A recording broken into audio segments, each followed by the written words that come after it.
So the second answer to the Gemara is that they wanted to set her free. This way she will become a full-fledged Yid, and the goy then will despise her. Says the Gemara, but Masechta Avodah Zarah, it says, well, we learned, Chaviva lehen behemten sheyisrael yoytzem l'shaseh. It says over the Gemara Avodah Zarah that goyim find Yiddish assets, even their animals, they're prepared to do bestiality. They feel that's so desirable, even more so than their own wives. Says that's when it's discreet and nobody's aware of it. If everybody knows that they belong to Eden or they're Eden, it is humiliating for them, and they would let her go. Before they would sell her. That's why they asked that she should be set free and become a full-fledged Yid. So the Gemara, there was a maid that lived in Pumbedisa that become abda by inches. People were taking advantage of her, and then it became she led a very promiscuous life. Amar Abaye says, Ilav the Amar of Yehuda Mishmul, if not for the fact that Yehuda Mishmul said there's an Aveira involved in setting your Eved Kanani free. Anyone who sets his Eved free is actually Over and Aveira. And even though it's a Tana who says it later on, when it says La'ila Behem Ta'avoida, Akiva says that it's a chayiv, but that's talking about actually working with them. But if they're not working anymore, setting them free, that's what Shmuel comes in and says. Setting them free is Oiv and Aveda. I would have actually coerced the owner,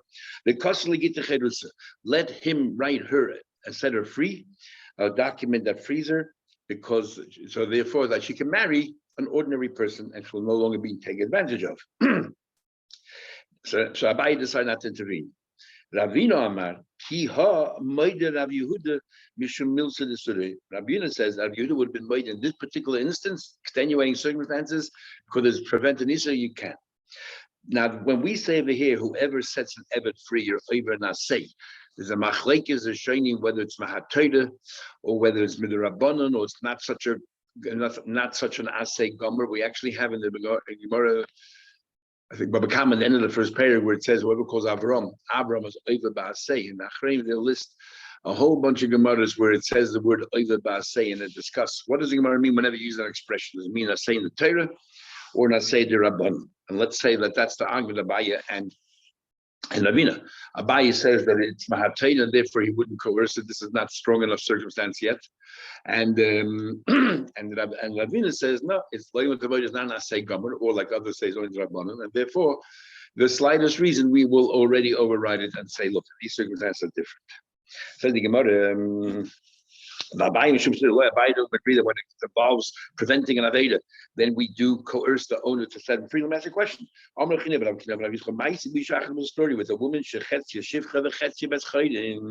was half free and she was half a bas chayrin. How can it be? He had two masters. One master set her free, so she's half and half. Some safer about Basra there, and Noah talk about Shir and others. How exactly we divide this? Does it mean that on, let's say, one day she works for the master, the other day she's free? Does it mean that on Sunday she's a shivcha and on Monday she's free? Or does it mean that every minute of the day she's half of her is shivcha and half of her bas chayrin? But how does it play out in real life, a day and a day?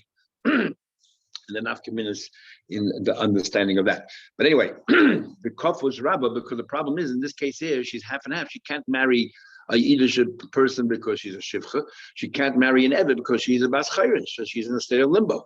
So the kof was Rabbah, they coerced her master, but also bas chayrin, set her free. What Rav Nachman said, minig hefker no guba. And the reason is because they maltreated her or they mistreated her and they took advantage. So l'chayda, everyone holds that when in certain circumstances you're allowed to set him free. So how come Abaye didn't want to? Gemara says, Hachi Hashi, what are you comparing?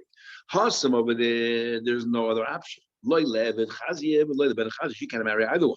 Hach over here, she cannot marry an Eved because she's bas chayrin. She can't marry a bas chayrin because she's a shivcha. Hach over here, efshe de meyachad l'lavdei umintla. Over here, she can set.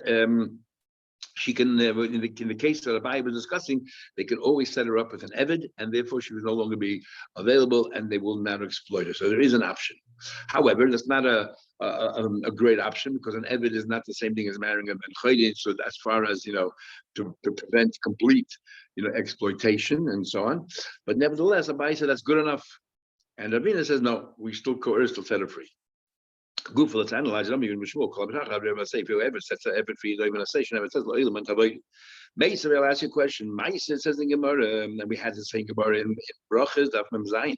Meisa, but Abel Lezer, there's a story of Abel Lezer, Shenichnes bebeis haknesses, enter the shul, v'lei motza soda, there was no minion, or 9 people, and the Eved has it in the Veisha, so he cannot be counted as a minion. The Shichred Abdai, he set the Eved free, and now suddenly he had a minion. So, how can you set him free? As the Gemara, mitzvah shiny, mitzvah is different. Now, in the Gemara bracha, the Gemara continues further. It's a mitzvah haba baveri, doing a mitzvah to have a minion, but it's not Veda. You're setting the Eved free. And the Gemara answers, mitzvah the Rabbim shiny. And the Rosh learns over there that mitzvah the Rabbim shiny is so important that even though it's only mitzvah the Rabbanan to daven with a minion, daven b'chlau, is Rabbanan, it overrides an Isser in the Torah because it's the Rabbim. Our Gemara doesn't have that version, even though some people want to throw in Rabbim, but definitely doesn't ask mitzvah about it. Some want to say that our Gemara here argues with the Gemara over there. And because our Gemara argues here, our Gemara holds that any mitzvah, and over there it's only a mitzvah the Rabbim that is allowed. That Rishus is only optional. David Rabbi Shmuel Akiva says chayv is a chayv. So you have two Tanaim arguing.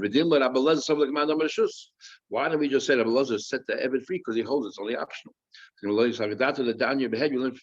Rabbi Lezer holds that it is a chayv, and but Shmuel is not saying the same thing Rabbi Lezer because Shmuel goes further that even that's talking about Elam Tavodu. And Shmuel goes talking about setting free. The obvious question is if the problem Lem Tavodu is working, it's a Chetzi Eved Chetzi Mechani is no longer Elam Behem Tavodu because Mondays they don't work, Mondays they don't work because you have free.